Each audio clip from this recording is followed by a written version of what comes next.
Ayo, nanti di sana ya. Kita ya. Kalau selesai ngomong, Bang ngapain dulu? Kerja tuh anak, bawa pergi.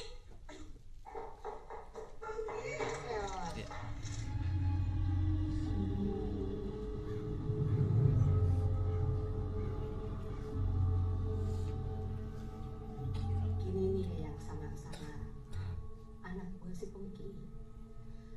Makin hari kelakuannya makin kagak jelas ya. Kerjanya foya-foya.